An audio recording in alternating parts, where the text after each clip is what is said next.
Welcome to the March 11th, 2025 meeting of the Marion County School Board. It's called to order. Mirroring and modeling the way our students begin each day, I ask that we observe a moment of silence at this time. Please join me.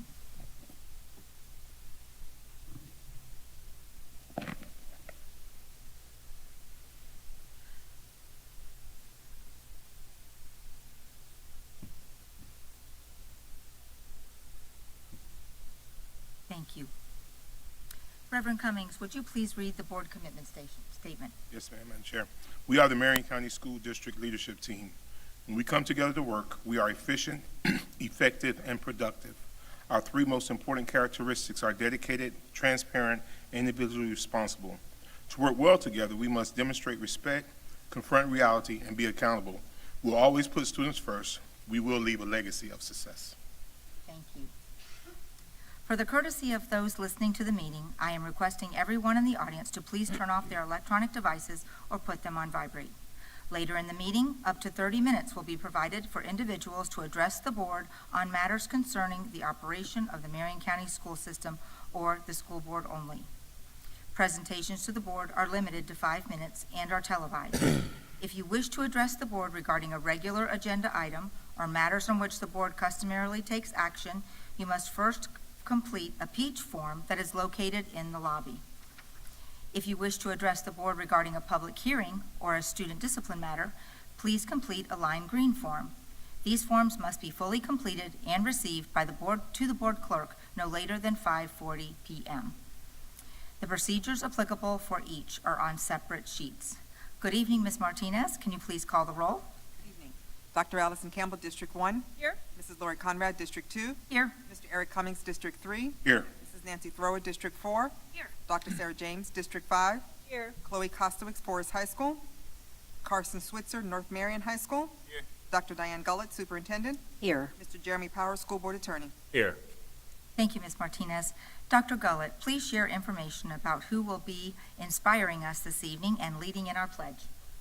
Good evening, Madam Chair, members of the board. Well, I think it's important that we always start with students. So Dr. Brewer is here to introduce some very special and talented students, the National Merit finalists. And as a parent, a proud parent of a National Merit finalist, I know these students have a lot of options. They've accomplished a lot. So I've been talking with some of the families tonight, but really proud of them. And Dr. Brewer, I'm pleased to have you introduce them. Thank you. Good afternoon, Chair Conrad, board members, and Superintendent Dr. Gullett. I have the privilege of introducing you the 2025 National Merit finalists. Each year, 15,000 students in the United States are named as National Merit finalists. This year, 4 belong to Marion County Public Schools. During October of their junior year, these students sat for a PSAT. You all are familiar with that exam. From those scores, the National Merit Scholarship Corporation uses its own selection index to determine which students qualify as commended students and semifinalists. And then in September, about 1/3 of those students, which are about 50,000 high scorers on the PSAT, are notified that they qualified as semifinalists. And then we wait patiently for the announcement in February. And in February, over 15,000 semifinalists are then notified that they have advanced to the finalist standing. This month, approximately 7,250 finalists will be selected to receive a Merit Scholarship Award. They are chosen from this finalist group based on their abilities, skills, and accomplishments. Florida students who are awarded the National Merit Scholarship also qualify for the Benequisto Scholarship Program, which is equal to, listen to this amount, the institutional cost of attendance for an in-state student minus the sum of Bright Futures and the National Merit Award. Now, I would like to introduce our finalists as they await their final award, and after this introduction, we will have Rachel lead with her peers us in the Pledge of Allegiance. So please come on up, and I would like to introduce each of the students to you. Come on over. You can face the board members. We have Cody Liu from Forest High School. Yep, just stand right there, Cody, right there. And then we have Sanjay Karthik from Vanguard High School. We have Angelina Kovalchuk from Vanguard High School, and Rachel Milbrandt from Vanguard High School. We also have both principals, Mr. Rimbert from Forest High School and Ms. Colleen Wade from Vanguard High School with us this evening. Thank you.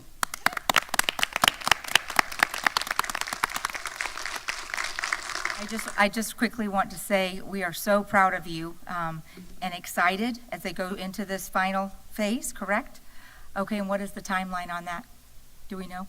Soon. Soon. May. May, all right. So Or we're May. waiting to hear back. So just thinking about all four of you as you move forward in this. And we, as the board, would love to come down and grab a picture with you because we are super proud of the work that you've already completed.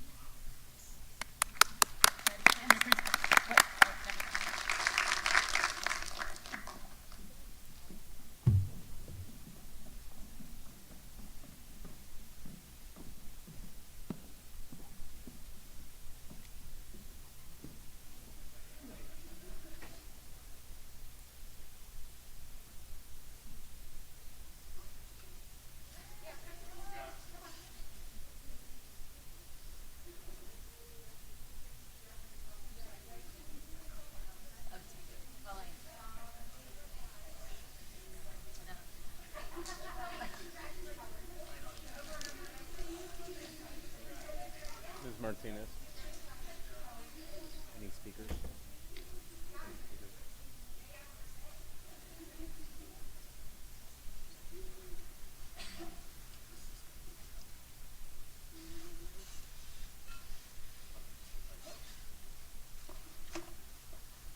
Okay, we're gonna take it looking to the side. Here we go. 1, 2, couple more. I'm good, but I would like for the 4 students to stay behind so I can get a picture of just.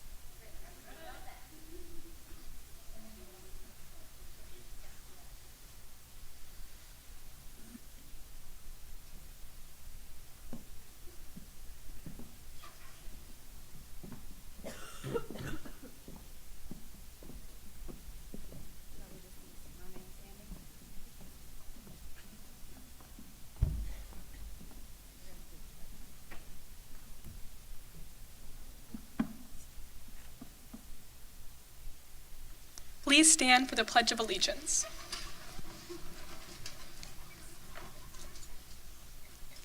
I pledge allegiance to the flag of the United States of America and to the republic for which it stands, one nation, under God, indivisible, with liberty and justice for all.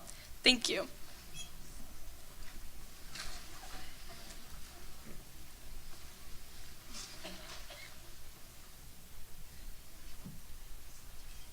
Thank you, Dr. Brewer. That really was an inspiring start to our meeting. Dr. Gullett, I understand we have 2 recognitions this evening. We Would certainly you like do. to share those with us? We certainly do. Thank you, Madam Chair. I'd be pleased to. The first one is, we have a lot of students here tonight, as you can see, board, and we have students here that were participating in the We the People. So they represent College Park, South Ocala, and Saddlewood Elementary Schools. So I'm pleased to have Ms. Riedel come forward and introduce this to the board. Thank you.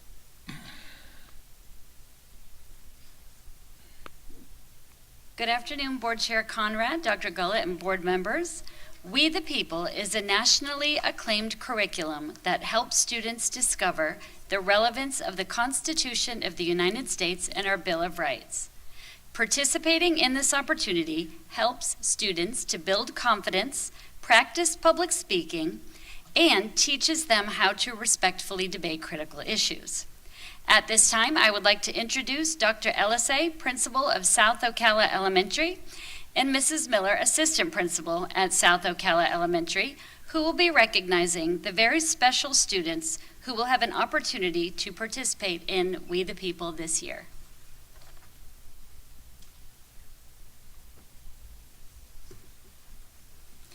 Good evening, school board members, Dr. Gullett, and honored guests. Thank you, Mrs. Riedel, for the opportunity to recognize the teachers and students this evening who will participate in We the People. Mrs. Miller, South Ocala's assistant principal, will share additional details about this special program. Hello. The We the People program is designed to teach students about civics, government, and the fundamental principles of American democracy. More than just learning historical facts, these students actively engage with the core ideas that have helped shape our nation, developing a deeper appreciation for the rights and the freedoms that they enjoy today. The benefits of this program are abundant. Firstly, it fosters critical thinking. Students don't just memorize dates and names from histories, they actually analyze landmark Supreme Court cases, debate constitutional issues, and apply their knowledge to real-world situations. This program also enhances students' public speaking and collaboration skills. Through the simulated congressional hearing event, students will present their research, defend their arguments, and engage in thoughtful but very respectful discourse with peers. I do want to quickly talk about how this all got started. So the origins of this program within Marion County and a large part of its current success are due to two individuals that I want to mention, and they are here this evening. Buddy Oswald and Sissy McMillan are retired MCPS teachers who taught We the People for many years in Marion County. They work very hard to keep it alive today. Even though they're retired, they give their time and energy by volunteering in the schools that implement this program. They coach our students and teachers and help facilitate our annual simulated congressional hearing event.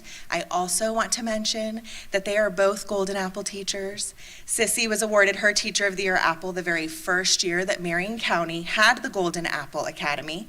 That was in 1991. And Buddy earned his Golden Apple in 2009. He also earned the National American Civic Educator Award, which is only awarded to one of 3 teachers in the entire nation. So as you can see, we have the best of the best giving back to our students, even in retirement, I should add. So to the board, fellow educators, parents, and community members, let's continue to champion this program and its growth in Marion County. Let's ensure that every student has the opportunity to develop the knowledge and skills necessary to be active and engaged civic students. Supporting civic education, as you know, is one of the most valuable investments that we can make. So thank you for listening and supporting them this evening. Now for the special recognitions for them. Special thank you to Mrs. Miller for coordinating with other schools and wholeheartedly planning and implementing this program. We also want to thank Buddy and Sissy for working with schools to encourage civics education in elementary school. We are excited that Maplewood Elementary and Oakcrest Elementary will be joining this year, and they are in the process of establishing their team. College Park Elementary, Saddlewood Elementary, and South Ocala Elementary's teams, to include the teachers and students, are in the audience. We take a moment to recognize Buddy, Sissy, the teachers, students in the audience participating in We the People. At this time, please come forward and stand in front of the stage facing the school board as we take the time to recognize your efforts. So Buddy, Sissy, Osborne, teachers, our students.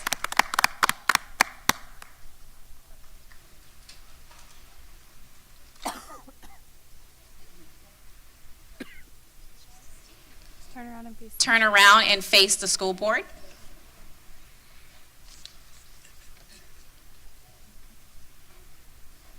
Great turnout.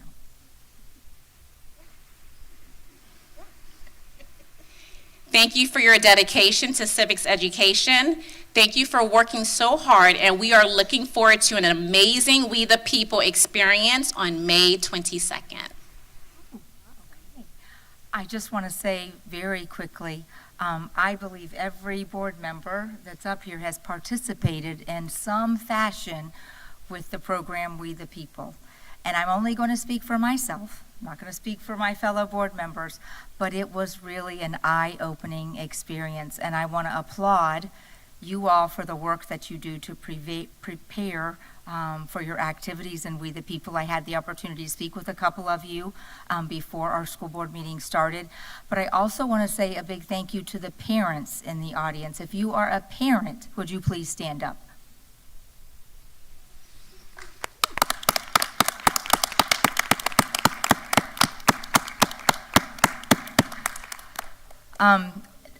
As a board member that has children that went through Marion County Public Schools, I know that many of the activities and preparation begin at home. So I want to thank you, parents, for your commitment to helping your students succeed in this avenue. Sissy and Buddy, I want to say thank you to you. You all are really not retired because I see you everywhere. And when we came in and I was visiting, Buddy is brainstorming on what the next step is for We the People with our middle school students and high schools and how we can continue this program. And so with that, I just want to say thank you to all of you, boys and girls. What a great job you're doing. I know that's a commitment to do the research and all that you have to do to succeed in this program. And parents and staff members, we appreciate you too. And we'd like to run down real quick and grab a picture with you to honor this moment.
Better than trying to get everybody in the same frame and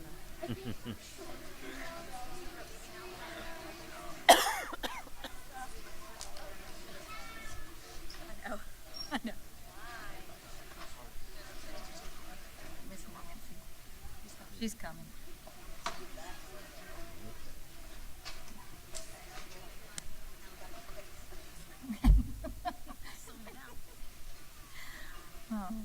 Oh, wait just 1 second. Right? Unless that's her, like, Yes, yes.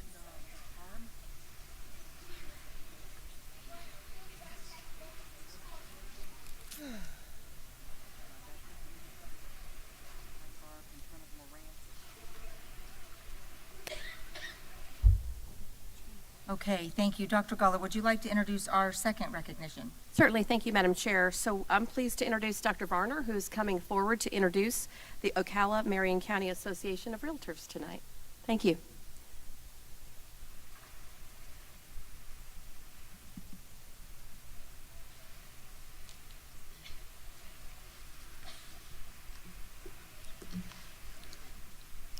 Good evening, Board Chair, Mrs. Conrad, board members, and Superintendent Dr. Gullett. I am happy to introduce Ocala Marion County Realtors this evening. Every year, they offer our schools an opportunity to apply for many grants to support their innovative ideas in the classrooms or at the school level. This year, they awarded our schools $10,000 to recognize the schools who were awarded their grants are Randy, right behind me, Sue Shields, Nancy Johnson, and Darlene Yachts.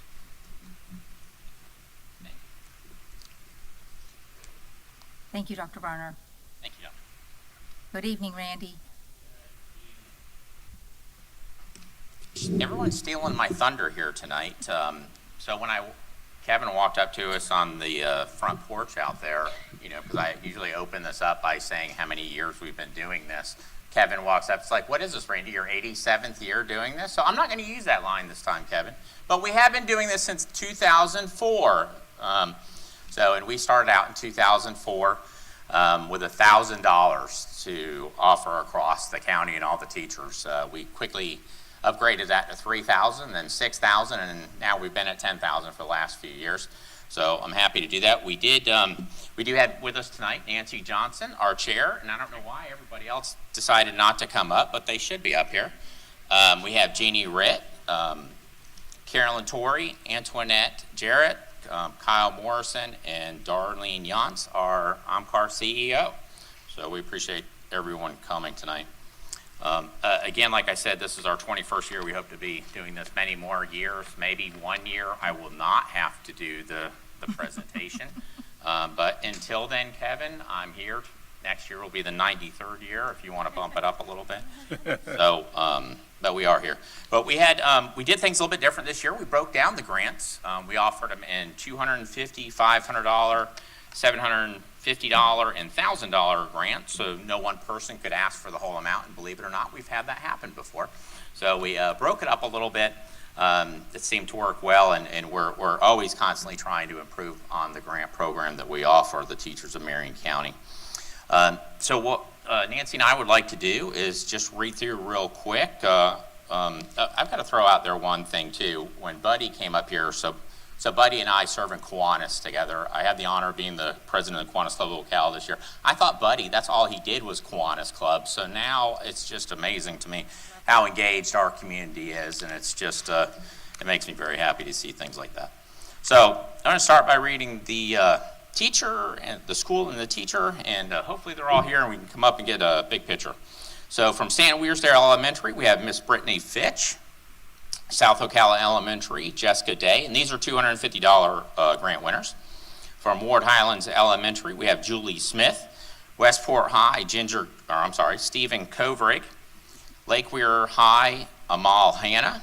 Dunnellon Elementary, Sherry Large. Bellevue Santos Elementary, Janine Hare.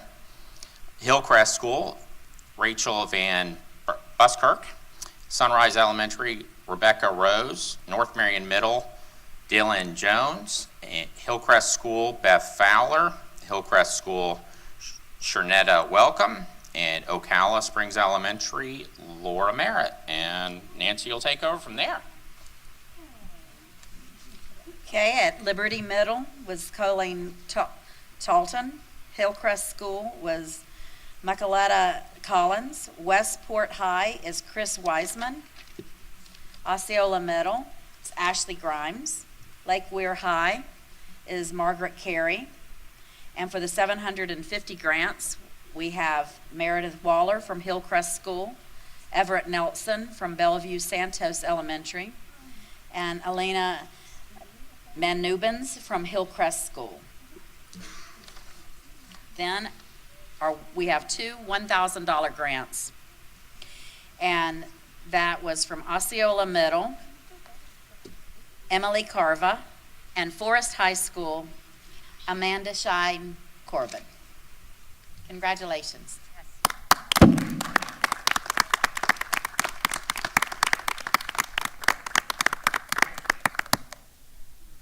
Randy, could you tell us a little bit about the grant application? What does that look like for our teachers? Sure.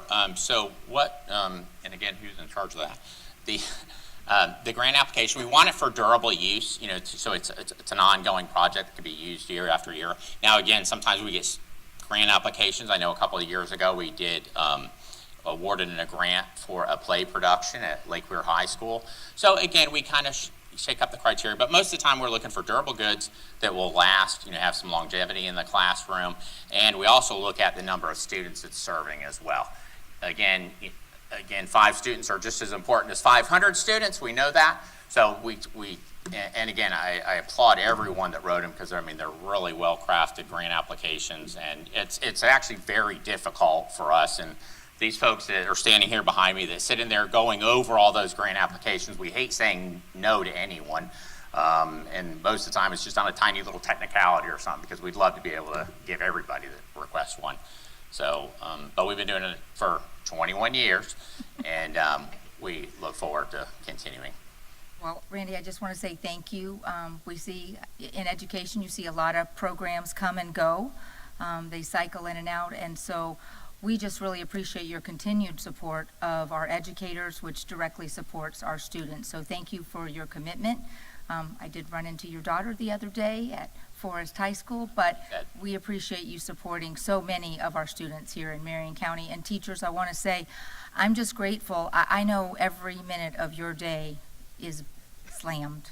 You are so busy. So thank you for taking the time to be creative and come up with ideas and solutions to help your students. We're just really grateful that you take that opportunity. And I think it's great that we have so many applications. And while Randy was talking, you guys were facing this way, but his team behind him was shaking their heads saying, yes, it's just so hard to pick, which grants are going to move forward. So want to say thank you again for your efforts, and we'd like to come down and take a picture and celebrate with you.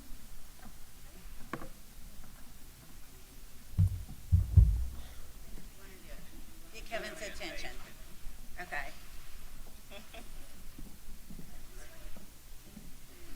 This way? It's the one, the only. Wow.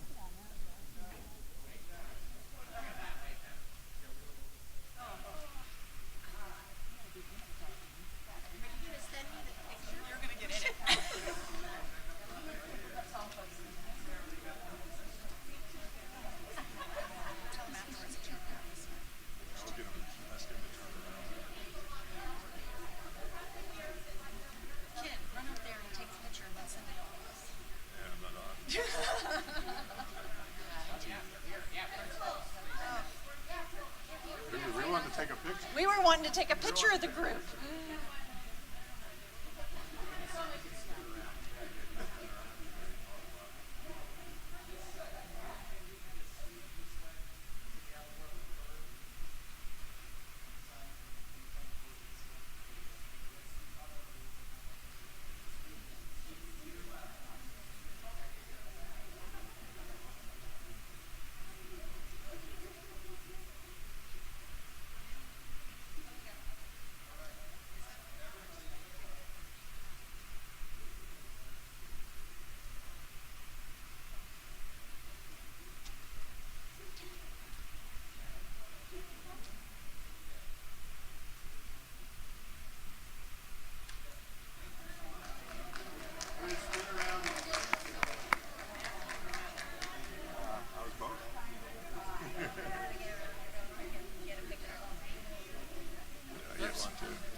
Are you the principal now for us? No, wait, clear. Carolyn Duck for me. It was 4 years ago. Randy, turn around. Well, this is not going to work. We go give them a Get out of their way. What are we doing? Taking a picture. Somebody direct. But we just took a picture. I know, but I need a picture. Oh, well then I guess I have to go back in. This is one we're taking. Oh, is that your excuse? Yeah, we're taking. I was already in the other one. I was in the one Kevin's in. Yeah, no, I know. Yeah, There we go, man wrestling. Perfect. It's her school picture anyways. Sorry, sir. Hold on. Perfect. Thanks, guys. Thank Thank you. you. Good job.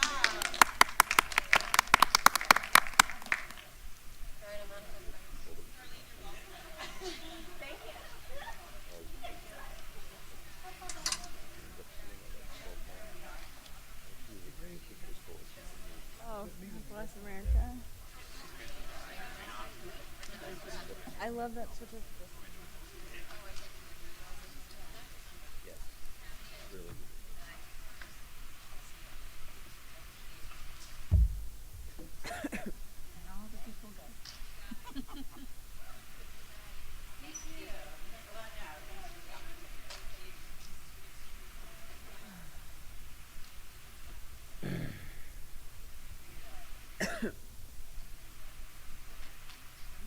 Dr. Gullo, will you make a recommendation on the agenda? I certainly will. Thank you so much. I recommend approval of the agenda for the March 11th, 2025 school board meeting with the materials in the board packet, those materials distributed to board members at the meeting, and the audio recording included as part of the official record of the meeting with the exception of the following items: D18.1, D18.2, D18.3, and D18.4 that have been placed under discussion. Thank you. Yes, thank you. May I have a motion on the superintendent's recommendation? So move. Second. Thank you, Reverend Cummings. Thank you, Dr. Campbell. All those in favor say aye. Aye. Any opposed? Motion passes 5-0. May I have a motion to approve the minutes for the January 28, 2025 school board meeting? Motion to approve the minutes. Thank you, Ms. Thrower. Second. Second, Reverend Cummings. Are there any additions or corrections to the minutes? Hearing and seeing none, all those in favor say aye. Aye. Any opposed? Motion passes 5-0. May I have a motion to approve the minutes for the February 6, 2025 administrative briefing and work session?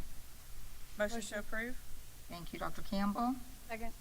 Second, thank you, Dr. James. Are there any additions or corrections to the minutes? Hearing none, all those in favor say aye. Aye. Any opposed? Motion passes 5-0. May I have a motion to approve the minutes for the February 11th, 2025 school board meeting? Motion to approve the minutes. Thank you, Second. Thrower. Thank you, and a second by Reverend Cummings. Are there any additions or corrections to the minutes? Seeing none, all those in favor say aye. Aye. Any opposed? Motion passes 5-0. May I have a motion to approve the minutes for the February 20th, 2025 school board meeting, special school board meeting, excuse me. May I have a motion? So move. Thank you, Reverend Cummings. Second. Second by Ms. Thrower. Are there any additions or corrections to the minutes? Seeing none, all those in favor say aye. Aye. Any opposed? Motion passes 5-0. Ms. Martinez, please provide the proof of publication for tonight's school board meeting. The notice for the March 11th, 2025 school board meeting ran in the Ocala Gazette on February 28th, 2025. The proof of publication has been attached in board docs under proof of publication. Thank you. Good evening, Attorney Powers. Please explain the rules governing persons who wish to address the school board this evening. Thank you, Madam Chair. In compliance with Section 286.00114 of Florida statutes, the school board has adopted uniform procedures for public speakers who wish to speak at this evening's meeting, either regarding one of today's agenda items or a matter relating to the operations of the school district. Board Policy 0169.1 outlines these rules and has been provided prior to tonight's meeting and are available at the table in the lobby. Madam Clerk, have any speakers registered to speak tonight? No, sir. Given that, as there are no speakers who have indicated a desire to participate, thank you for your attention to the board's requirements. Madam Chair, that concludes my explanatory remarks. Thank you. I was sorry we were adjusting the mic. Ms. Martinez, did you say we had any speakers? No, ma'am. Okay, thank you very much. I appreciate that. All right, board will move forward with some informational items. We are on item 8.1. The school district used a construction management delivery method, including a guaranteed maximum price, to perform construction work on the following projects. To allow the district to purchase materials through the owner direct purchase process to save sales tax, the construction manager needs to return the funds to the owner via a deductive change order. The superintendent has signed and approved the change orders. Per policy 6345, the superintendent is authorized to approve and execute any construction contract change order that will increase the construction contract by $25,000 or less, or that will decrease the construction contract amount, provided the approval will be, in her judgment, in the best interest of the board. Such change orders will be binding upon execution by the superintendent. The superintendent shall report each change order that she approved to the board at the board meeting that follows her approval. The superintendent's approval of the change orders will be entered into the official minutes of the board meeting.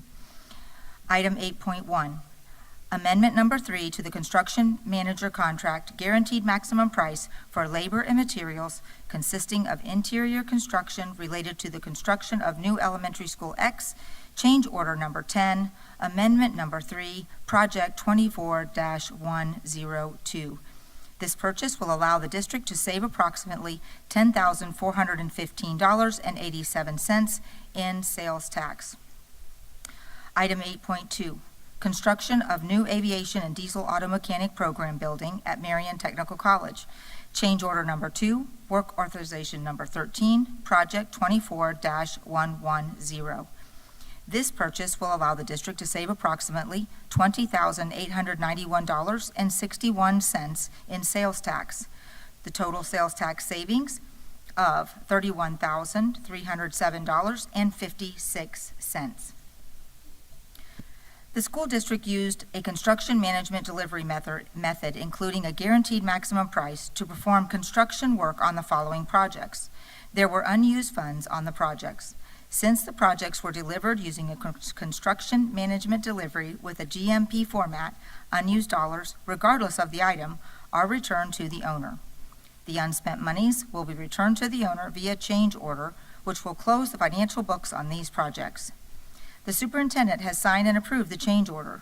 Per Board Policy 6345, the superintendent is authorized to approve and execute any construction contract change order that will increase the construction contract by $25,000 or less, or that will decrease the construction contract amount, provided that approval shall be in her judgment in the best interest of the board.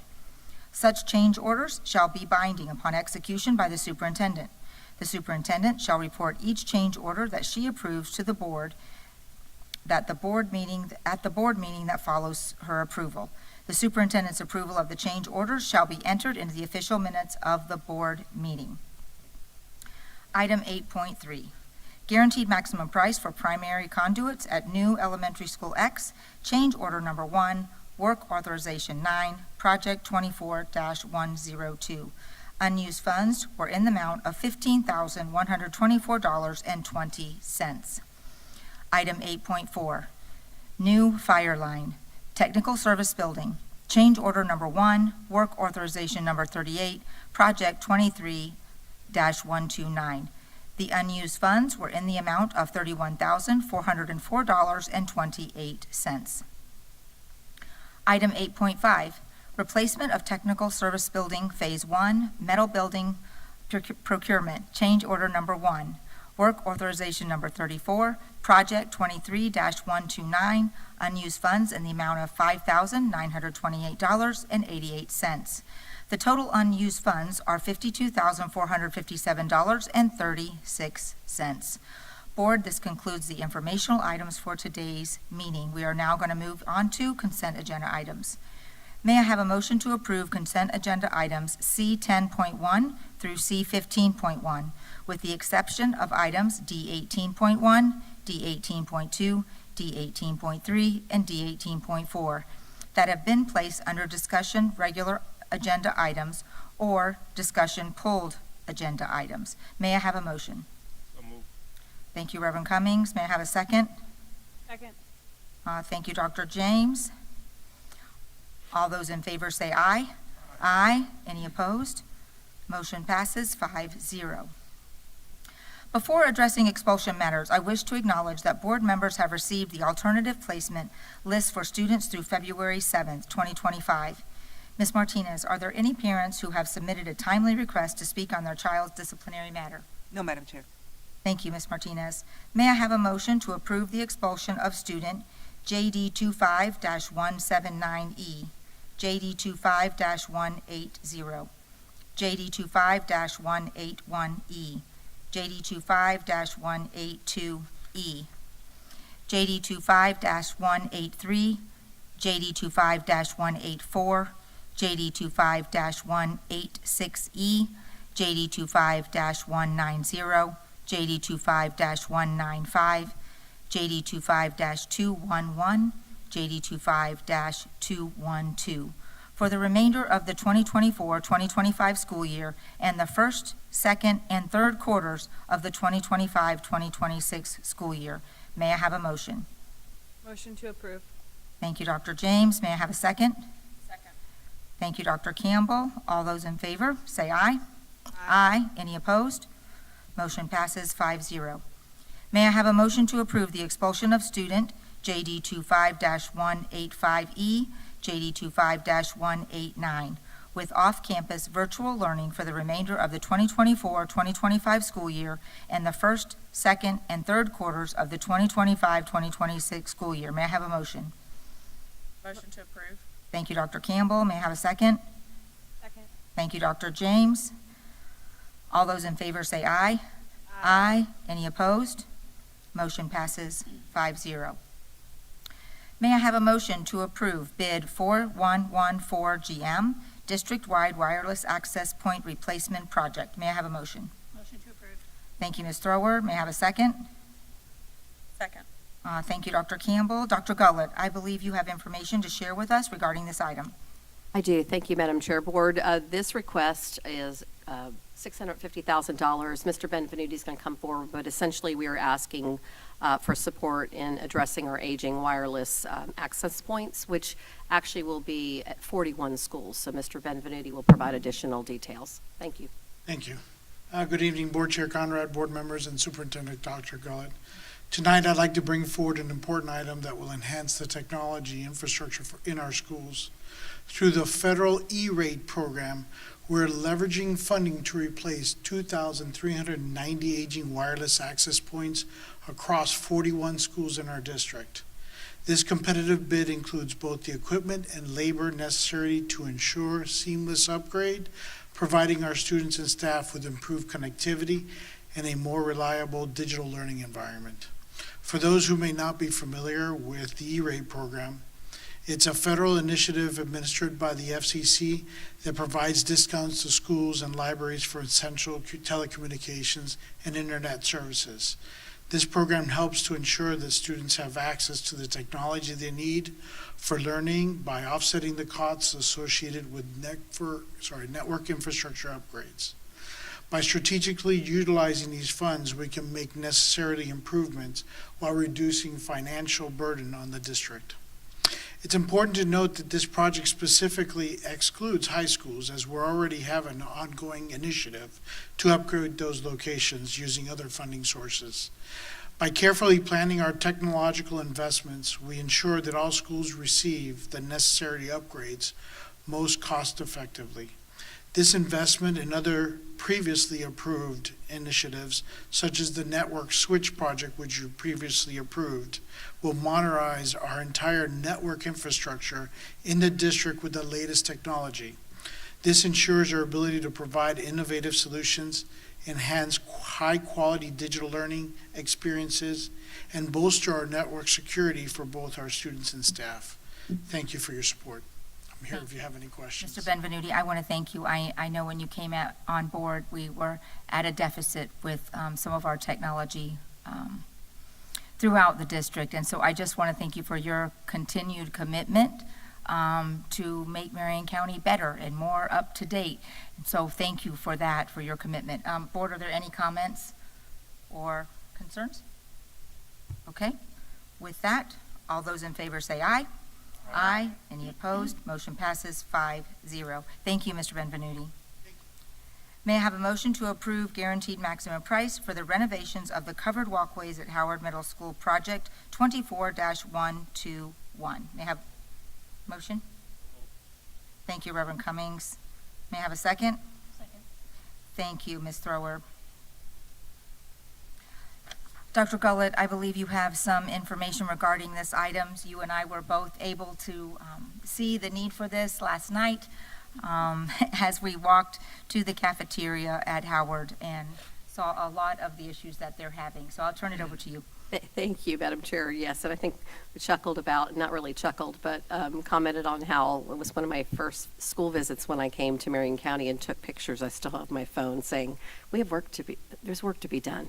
So, but I'm glad we're getting that work done now. So, Board, the next three items are grouped as we've done typically, and Ms. Boonbach is already at the podium, but I'll start with this first one. And yes, this is obviously for covered walkways at Howard Middle. The cost for this is approximately $1.55 million, and so I'll let Ms. Boonbach provide some additional details about this project. Thank you. Good evening, Ms. Boonbach. Good evening, Board Chair Conrad, Vice Chair Cummings, board members, and Superintendent Dr. Gullett. As you mentioned, the covered walkways at Howard Middle School, they have outlived their expected lifespan and they need replacement. The frames of the existing walkways are in good working order, they are structurally sound, and those will remain. We will approximately replace 38,000 square foot of roof material. The roof material will be replaced throughout the campus with new standing seam metal panels, including new gutters and downspouts. A new bus canopy will also be installed. The start of construction is at the end of May, with a substantial completion date of August 7, just before students arrive back on campus. We also have included a 3% contingency for unforeseen situations. Thank you. Board, any comments or concerns? Ms. Boom, just thank you, yes. Ms. Boombeck, I had one question. You mentioned adding gutters. There are not gutters on there now, are there? They are. There are, okay. A lot of them are rusted out, really. Okay, all right, so they're not there anymore. Okay, thank you. I was wondering if that will help prolong the life of this next renovation, so thank you for that, I appreciate it. Without any further discussion, all those in favor say aye. Aye. Any opposed? Motion passes 5-0. Thank you, Ms. Boombach. May I have a motion to approve guaranteed maximum price for the installation of the bathroom portable lift station at Dunnellon High School, Project 25-101. May I have a motion? Thank you, Reverend Cummings. May I have thank you, Dr. Campbell. Dr. Gullet, you have some information regarding this item. Thank you. Yes. Again, Madam Chair and members of the board, the cost for this request is approximately $246,000. And board, you know that we have a large field of portables at Dunnellon High School, and there's a need to be able to service those portables, and so Ms. Boombach will provide additional details to support the portables. Yes, so we have a bathroom portable ordered for that site to service the portables in that area, and that lift station will directly support that new bathroom portable. It will service all the students and staff members that are occupying those portables. The GMP covers all labor and equipment and material to complete the installation of that new lift station. There's an 8-week lead time to purchase that lift station. Duration will be approximately 1 month, and the substantial completion date is set for May 30th, 2025, just when students leave. But we will be ready for the new school year. All right, thank you, Ms. Boombach. Board, any comments or questions? No? The first thing I just real quick want to say is I think about the instructional time we're going to gain back with having a restroom. All of the students going back and forth as a trek, so I'm excited that we'll be recovering some of that instructional time. So thank you, Ms. Boombach. Board, any other discussion? I think everybody, oh wait, yes, Dr. James. I would just add the educators too. Some of the educators that are out there are, I mean, every teacher always feels a little bit trapped in their room because you kind of have to have coverage to be able to use the bathroom. But when you're out there, you can't jet down the hall and use the bathroom in a 4 or 5 minute class change. And so it's a significant burden. And so when I was out visiting a few weeks ago, I was excited to hear from the principal that we were adding that. And then I was at Bellevue recently, and Bellevue is almost done, I think. And so, Ms. Guest just spoke to how excited she is for these teachers out in this portable village to be able to have access to a toilet quicker. So, all right. Thank you, Dr. James. Any further comment? Okay, thank you, Board. All those in favor say aye. Aye. Any opposed? Motion passes 5-0. May I have a motion to approve minor renovations, door and window replacements at North Marion High, change order number 1, work authorization number 6, project 23-107. May I have a motion? Motion to approve. Thank you, Dr. Campbell. A second? second. Thank you, Dr. James. Dr. Gullet, you have some information regarding this item. Yes, thank you. So, Board, this item is a little different. We've had a lot of public conversation, and Board, you had a lot of discussion around the door and window replacement project at North Marion High School.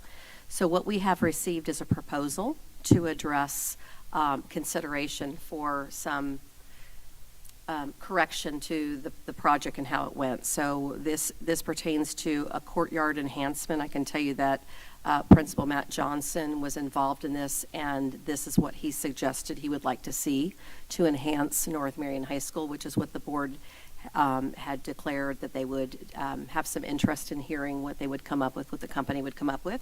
So that's what you have presented in front of you. Ms. Boombach will provide some, wow, that's really close.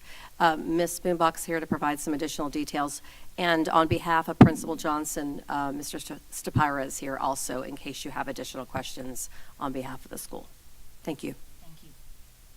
So as you know, we replaced all the doors and windows on campus, and we had some significant delays, especially in the window installation.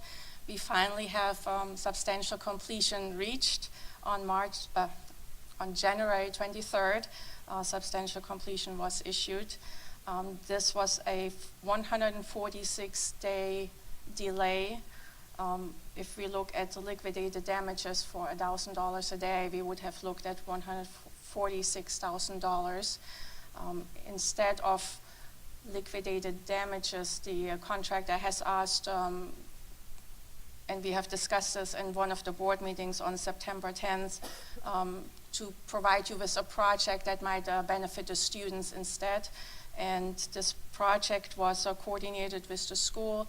We looked at several ideas, and it was intended to directly benefit the students that have suffered under closed windows for so long. The layout is attached to that packet you have received. The drawings were provided by the architect, and the contractor would mobilize in June when students are not on campus anymore, because that courtyard is so in the middle of building one. So we didn't want to disturb any students, especially in May with all the testing going on, and completion would be in July 11th. Are we able to pull that rendering up, Kevin? The rendering of the courtyard? Is that a possibility? Did everybody have the opportunity to see? Yeah, it's in the board doc. Okay, yes. Well, I meant for the public, I know. And they have that opportunity also, but may not have seen. I have a question while we're doing Yes, absolutely. I was going to say, while Kevin is pulling that up, does anybody have a concern, Dr. James? More of a question. Ms. Boombach, where in the attachment is the number $187,014? That might not be in the attachment. That was a schedule of value we received from the contractor, breaking down the cost per line item. Okay. It would have been helpful to have that, to understand how they landed on that number. The costs coming. Yes. Yes. I will add, I think that it's really important that this board continues to provide oversight for things like this, because had we not refused to extend the timeline, we would not be receiving a brand new courtyard at North Marion High School. And so because myself and the rest of the board chose to not extend the timeline and to hold the contractor accountable for the shortcomings, we now are going to have a new courtyard in August at North Marion High School, which is much needed. And I am in full support of, in lieu of money coming into the district, this project being complete. So I'm in full support of moving forward, and I'm in full support of this board continuing to be very diligent about seeing extensions and change orders, so that this is the type of thing we can continue to do when is necessary to hold accountability where it should fall. Thank you, Dr. James. Yes, sure. As a student of North Marion, I walk by this area every day, and I can say that I've never seen a student in there. Like, they even keep the doors locked because there's no use for it.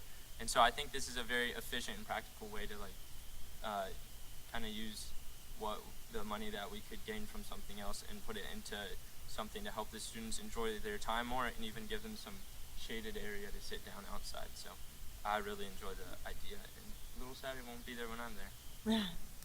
Thank you for your input. Yes, anyone else? Okay. Seeing no further discussion, board, all those in favor say aye. Aye. Any opposed? Motion passes 5-0. Thank you, Ms. Boombach. Thank you, Mr. Christian, for pulling that up for everyone to see.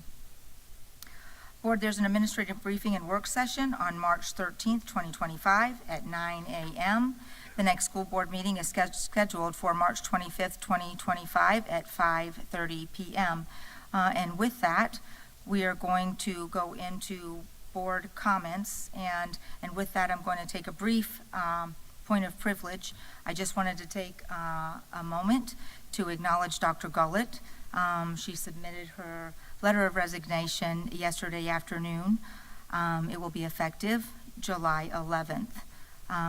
After notifying the board, she sent a district-wide letter out to all Marion County Public Schools employees. And I want to thank her for her years of service for Marion County Public Schools, and we wish her all the best as she begins a new chapter in her career. And Dr. Gullett, I wanted to give you the opportunity just to share your thoughts if you have any. Thank you, Madam Chair, members of the board. I appreciate that, and as I said in my letter, it's been an honor and a blessing to serve as the first appointed superintendent. It's a big change for the community, big change for everyone, and everyone's been so gracious and supportive. I've had an outpouring, of course, of messages that I will get back to everybody who's reached out, so be patient with me, but I really appreciate the board's support and the employees I've had, just great memories and appreciation for outstanding, committed professionals that work day in and day out, nearly 7,000 of them for students. Everything we've done has been about students, and it will continue to be. I know we've accomplished a lot, and there's a lot more work to be done, but I am just, again, very, very grateful for having the ability to serve alongside such a dedicated team. And so, thank you so much. Yes, thank you, Dr. Gullett. I appreciate that. Chloe is not here tonight. She was unable to attend, but I know Dr. Campbell has her. Carson. Okay, sure. All right, Carson, go right ahead. All right, so to begin, I just have some couple updates that I like to do of what's going on at our school. Seniors are getting ready for grad bash and prom. I know that I hit the very deadline to turn in my required paperwork and buy the ticket, but I will be going to grad bash, so I'm looking forward to that. And then the forms were put out for prom recently, so all the seniors are getting their dresses, getting their suits, and looking forward to prom. All of the juniors on campus are provided with the opportunity to take the SAT tomorrow, which is really amazing. I know that they had the PSAT National Merit finalists there, and usually the kids who did well at the PSAT and got that recognition early on do well at the SAT as well. And so the juniors are looking forward to the opportunity to kind of see their score in relation to the PSAT. As well as JROTC is holding a field day for middle school students to come enjoy activity with our cadets, with our junior cadets this Thursday. So we'll be having some middle school students from North Marion Middle and another middle school to just come enjoy doing activities, which that's a great opportunity. So we'll be looking forward to hosting them. And of course, spring break begins at the end of this week, which I'm very much ready for, and the rest of our students, we're glad for a break and looking forward to going to the beach and getting some more money at work. And then just another thing I wanted to say about the courtyard is, ironically, the leadership class that I'm in, we're working on actually planning to use that courtyard for 1 week during our Drive for Life week, for part of the impact that week has. Tentatively, we're kind of mapping out what we're going to use it for. But when we talked to the principal and he told us that they'd be renovating it, we thought that this was a great way to kind of end what it looks like now and have a good final positive impact for the school. And then I just want to say thank you to the superintendent. You've had a great impact on the community, and hope that your future plans go well and the rest of your career. And then finally, since this will be my last meeting, I've been so honored to be a part of this board during this third quarter, and I thank you guys for the opportunity. And I look forward to keeping up with the meetings even during this next quarter. And it might be a little easier since I'll be able to skip forward a little bit. I love his transparency. Thank you, Carson. We always value your input, so thank you so much. We'll miss you at our next meeting. Dr. Campbell. Thank you. So I will share on behalf of Chloe Kostowitz, our student representative from Forest High School. She unfortunately was unable to be with us today. The life of a senior can be quite busy, especially this time of year. We're starting to get into that season where seniors are busy every day. But Chloe had a couple of comments she wanted to share from Forest. She, first of all, wanted to say that their dance marathon was a huge success. I believe they were raising some money for a great cause, and so they had a great success at that. She also wanted to say how proud Forest High School is of their merit finalist, who we saw this evening, Cody Liu. And she also wanted to mention how much Forest students are looking forward to a very busy AP season, as all of those culminating exams are starting to ramp up for students. I'll just roll right into that and say I was grateful that just within the last week or so to be able to go to Forest High School and tour their CCAP program. I do have a senior myself, and so when that CCAP program was just getting off the ground was the last time I'd seen a real official tour. And so that would have been 4 years ago, and oh, how they've grown and what it looks like now and what they've been able to create and adapt. And I was just really impressed. I told Mr. Crawford that directly, but just very impressed about how much work they've put in and how far they've come, and what that program looks like now is vastly different than what it looked like 4 years ago. And students are definitely, they have taken on the vision of helping every student succeed, and that's exactly what they're doing in the CCAP program. And Chair, if it's okay, I'll just go ahead and roll into the rest of my comments. Sure, absolutely. Terrific. So wanted to say tonight in the consent agenda that we approved a wage schedule updates for Marion after school programs, which always gives me an opportunity to say thank you to all of the Marion after school programs.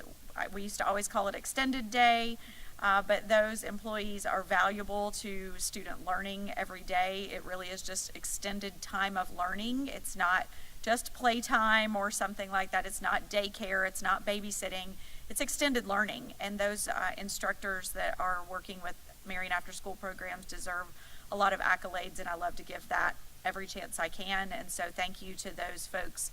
And now their wage schedule has been approved. They're gonna get a little bit of bump in their pay, so congratulations to them. I've also been out visiting some of our principals about site-based budgeting. I'm excited to see where that is going. I know that the principals that are piloting that are excited as well and are starting to understand what the challenges are going to look like. A site-based budget for a 7-period day looks different than a site-based budget for a 6-period day, and a site-based budget for an elementary school looks a lot different than what people might realize, and how high schools have been helping some of our elementary schools. It's going to be a big transition for this district, but it's not one that we can't undertake. We have a lot of problem solvers in the district, and we'll be able to take that on in stride, and I'm really excited to see that progress. During the Central Florida Public School Board Coalition meeting this week, I wanted to say thank you publicly to our transportation team. We had, I think, 7 of the 14 districts on the call this week, and able to have our transportation team talk about how we've been kind of innovative in some of the things that we've done, and how we've been able to really make a significant effort to help our transportation department succeed even more so than they had been before. Our AM on-time arrival continues to increase more than 90%. Our vacancy rate continues to decline, and actually we're just about fully staffed there. And just really excited about being able to share the progress we have in Marion County Public Schools with our fellow districts around the state and in the Central Florida area. Last evening, I had the opportunity to be a part of Bellevue High School Capstone Project. That is one of my favorite things that I do as a board member every year. And unfortunately, we were all unable to be there this evening, but my son is currently presenting, which rolls right into the We the People piece. Carson and I were walking up here and saying, he's like, wow, where do they do elementary school? Wow, I wish they had that when I was, yes, absolutely. I wish that we could do things like that in all of our schools. And I say that because my son's capstone project he's doing right now, actually potentially even right now, is on being a legislative aide, and how a bill becomes a law and what all that looks like potentially as a career choice. And imagine if he had been able to get that experience and exposure as an elementary school student, and what that could have looked like, and how that would have potentially changed his trajectory on classes he took at the high school level. So I'm excited to see these students and how this progresses with their learning and what we're able to do. Also looking forward to tomorrow's intergovernmental meeting. We'll be meeting with the county and the municipalities tomorrow at 9 a.m. at the Southeast Livestock Pavilion. It's already been mentioned about spring break, and so that starts for students on Friday. Please, everyone, be safe. Teachers still be here on Friday so you can enter all those grades, but please, everyone, be safe. We want it to be a wonderful time of break and rest, but also we want everyone to come back safe and happy and well refreshed. As I say thank you to the superintendent, I do want to make some recommendations also as I wrap up my comments. But Dr. Gullett, I made a quote in the paper today, and I've told you this, but I'm going to say it publicly as well. I had the opportunity, I sit on the Florida School Music Association as a representative for the Florida School Boards Association, and the representative from the Florida Association of District School Superintendents sat beside me at this past board meeting, and he said to me unsolicited that Diane Gullett is the smartest woman in every room. And I made that comment today in a quote in a newspaper because I don't think anybody really realizes that. And to have a peer of yours, unsolicited, to say that, I think should tell this community what a gem we've had for the last 5 years. And you've done so humbly, because while many of us have known you're the smartest person in every room, other people didn't, because you weren't trying to seek accolades, and you weren't trying to act like a politician and be in every photograph, and you weren't there to just shake hands and kiss babies. You were there to make a difference, and that's what you've done for the last 5 years. So I'm very grateful for what you've done in this district, getting us on a strategic plan and on a trajectory that will last well beyond all of us. So thank you. Thank you very much. With that, I do want to make a couple of recommendations, board, and I have 3 different recommendations, and then if we want to talk about them, great. But I'm not certain if any of you have had the opportunity to speak with the Florida School Boards Association, but I have. So I would like to request, Chair, firstly, to amend Thursday's work session, that you would have the ability to do that with cause, to replace item 7.1 that is currently to discuss the superintendent's evaluation tool, and replace that with a superintendent search, forecasting, and preparation, as that agenda item could be changed with cause under your purview. Additionally, I recommend, if we move forward in that recommendation, that we do have Andrea Messina from FSBA to be a part of that meeting, either electronically or in person. That time certain, potentially 1 o'clock or whatever we determine, because it is a very long agenda on Thursday. What I would like, the reason that I think that would be necessary is to answer questions that we might have about the process and the timeline. And regardless of whether we choose FSBA or not to do the search for us, as members of FSBA, they provide consulting services to boards who are in transition like we're about to be in. So she can offer suggestions and details of a timeline. She already gave some of that to me, but I think it would be important for us to have that collective conversation as we could get our questions answered. And finally, my final recommendation is that if she would be willing to serve, I would like this board to recommend choosing board member Nancy Thrower to be lead board member in charge of the process over what we're going to be doing. As a board member who was a part of the process the last time we did that, I could see that being an opportunity for Ms. Thrower to go out with a bang and to help us through the process if she was willing to serve in that capacity. Those are my 3 recommendations as we head into this transition, and that concludes my comments, Chair. Thank you, Dr. Campbell. I'm going to just pause right here for a second before we go on through comments, just because I need to respond to Dr. Campbell's comments. And so I appreciate your forethought. I am in the process of meeting with Attorney Powers and Terry, and so my goal is to have some options for you on Thursday. So your first recommendation of replacing the agenda item, I am good with. Depending on the rest of the board, with It discussing. hasn't been advertised to the public. Understandably, but we were going to be talking about a superintendent's evaluation tool that is no longer necessary. I totally agree with that. I think removing the item and withdrawing it from the agenda is fine, but I think replacing it, and we have individuals of our staff, including the school board attorney, who have a lot of work to do to prepare for questions that this board is gonna have.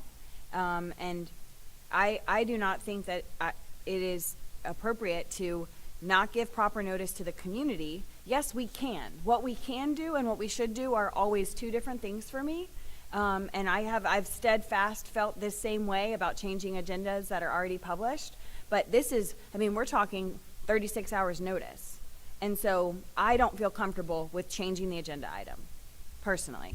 Well, and my recommendation was going to be that I come Thursday with some options for us to discuss, and then we would set up a work session where at that point, we can ask, Andrea can come in, we can answer questions. At that point, the board and our attorney has some preparation time. That's fine. And if or Vice Chair Cummings and Board Member Thrower think that we shouldn't make the change to the agenda, then so be it. Either we withdraw 7.1, I'm not certain where it's gonna land, what Chair Conrad has just said, unless we change the agenda that she has the purview to do. We're publicly discussing it now. We did not know this would be a public change until yesterday about this time. So if we leave it as the superintendent's evaluation tool, that is an inaccurate agenda. Well, and I don't have a problem with removing it. If that's the consensus of the board, my issue would be adding something different at the last minute. And that's fine. I just, without having will it just be in board comments, I guess, that you then share your thoughts? Is that how we'll handle it? Correct, yes. Okay. I actually hope to have a document for you. I mean, it hasn't, it's maybe been 24 hours. So in preparation for today, we also have a big meeting tomorrow in preparation for tomorrow. I personally just haven't had the opportunity to sit down and have a one-on-one conversation to get guidance on how we're going to move forward.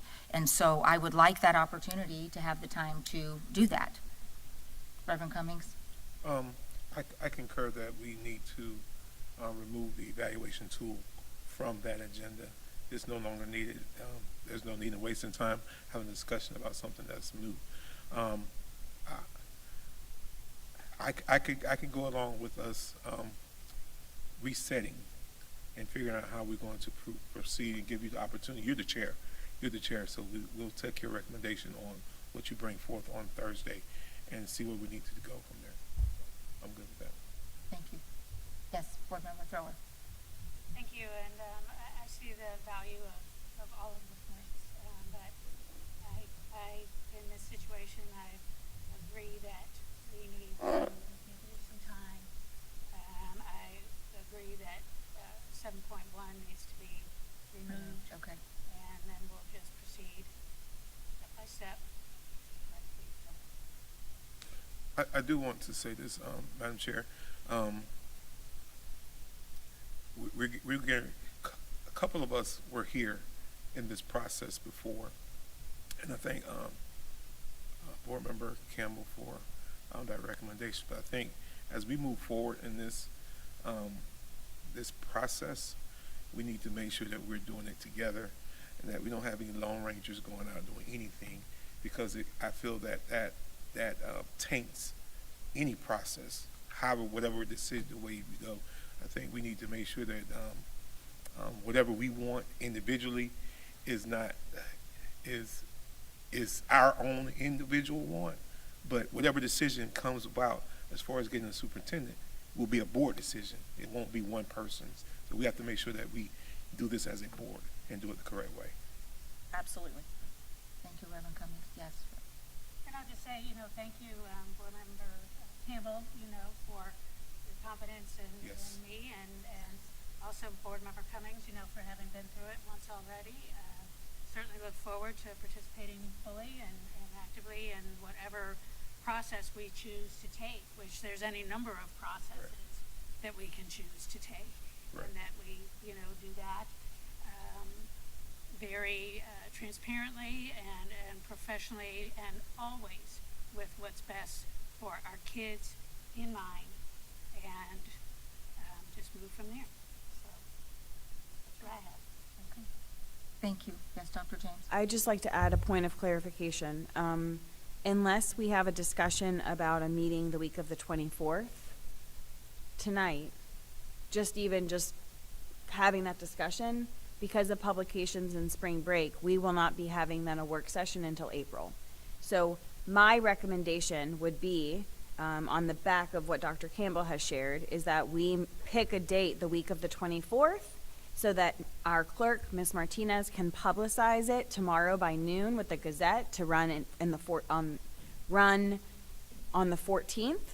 If it runs on the 14th, the earliest we could have the meeting would be the 21st in that spring break, which would mean really the earliest we could have the meeting is the 24th. So in the spirit of Dr. Campbell's comment, I think that it would be appropriate for this board to have a brief discussion about the week of the 24th and just go ahead and schedule it. And then on Thursday, we could discuss an agenda and maybe we can dig into the nitty gritty a little bit more about what we want to discuss as a board. But I think that needs to occur. I agree, and I think that was also on on my list to talk about. And so, because we are coming back from spring break is tight. So board, if you look at the beginning of your week on March 24th or 25th, does either of those dates work for you? I'm available either of those days. So are you saying that we need to decide tonight about if we're going to meet? We have to if we want it to get published. Yes. Because it has to be published by tomorrow. Because of publication deadlines.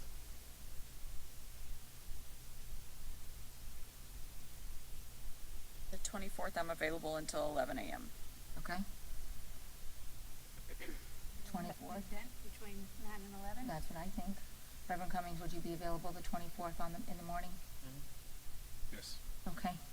Ms. Martinez, I'm hearing consensus for the morning of the 24th to add a work session to what the process is going to be, start making decisions on the process moving forward of selecting a new superintendent. With the start time of 9 a.m.? Yes, ma'am. And just for clarity, item 7.1 cannot be withdrawn because it has been published, but it will be publicized as withdrawn on the agenda, but it will not. Perfect. Thank you very much for that clarification. Board, any further comments about the work session? I see Attorney Powers leaning forward. Yes, sir. Just for clarification for the agenda, so we will just create an agenda item for a work session on the 24th for 9 a.m.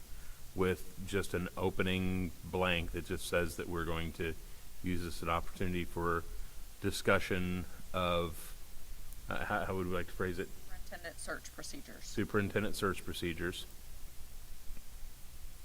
And otherwise, we won't have anything further on the best practice forum, just an open agenda there for us to discuss that. That will then, for our agenda for Thursday, the modification, as she indicated, will not be, it won't be, it'll show as withdrawn, but it's not an item that we're going to, we can't truthfully withdraw because post-publication. So, let me ask, Madam Chair, you discussed that you wanted to get with the attorney and get some options. So are you not bringing those options Thursday?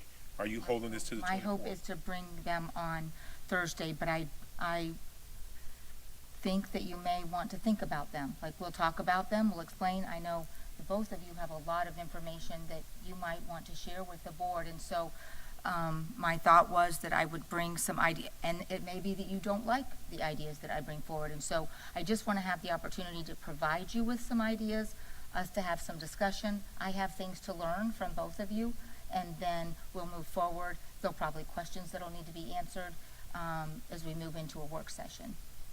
Yeah, what I would indicate is that I would have the ability to bring, because obviously I'm also in the meetings tomorrow, I'd have the ability to bring broad descriptors and meet with the board chair regarding prior superintendent searches, as well as FSBA and other options that we have. That would be admittedly a bit broad at that point for Thursday. I'll have the ability to hone in a little bit more and provide some more feedback by the 24th, but again, then that's going to be, there are many different avenues that can go, so I'll need to get feedback from the board in order to find out what areas to move forward further on. So I'll try to find that sweet spot where you're going to have enough information about options, but then the discussion of how you'd like to flesh those out can be something to be had on the 24th. So. Thank you, Attorney Powers, and that's my goal, is that to provide enough information for the board to have a healthy conversation, so we can give you some direction moving forward. So thank you for that clarification. Dr. James? I think what I understand is that the chair is going to bring forward some options on Thursday as simply a part of her comments. And then all of those options are gonna show up in our work session that we're scheduling. But we're not going to get into discussion on Thursday in any level of depth about, I certainly wouldn't feel comfortable doing that as it was not agendized. So in her comments, she's gonna share some things that she's picked up along the way in the last 48 hours, and then we will discuss all of those options and more options and other details in a work session. And at that work session, you would then direct me further, as well as anyone else you need to, in order to find out what areas you wanted me to explore and research. But at that point, I'm not gonna have all your answers on the 24th, because I don't know all the questions. So. All right, thank you. Yes, Board Member Thor. Thank you. I agree with Board Member James here. I can see us in our enthusiasm getting way deeper than we should be, and if we're taking the time to say that we're not going to discuss it, then I think we need to make sure that we stick to that. So if there's anything in writing and handouts, those could be, posted, and we will then have them to review and reflect on and be ready for a robust conversation on the 24th. Yes. Do have advance permission if I do find anything that is of use after bringing it through to the board chair's attention. If I find things that will be at least potentially useful for the 24th, Please. to post those regardless of when I encounter them. That's great. Thank you. Anything else, Dr. Campbell? Amen. Okay. All right, thank you. All right, Board Members? That being said, for Thursday then, will we also be still proceeding with item 8.1, which is if we're doing the superintendent's evaluation tool, we're also doing school board I can't hear attorneys. you very good. Can you? We're also, the school board attorney's evaluation tool is also set for the same date, so on Thursday. So for that work session, we've got SRO contracts, the MTC radiography program update, athletic facility prioritization and preferences, the superintendent's evaluation tool, and the school board attorney's evaluation tool. What is the school board's pleasure?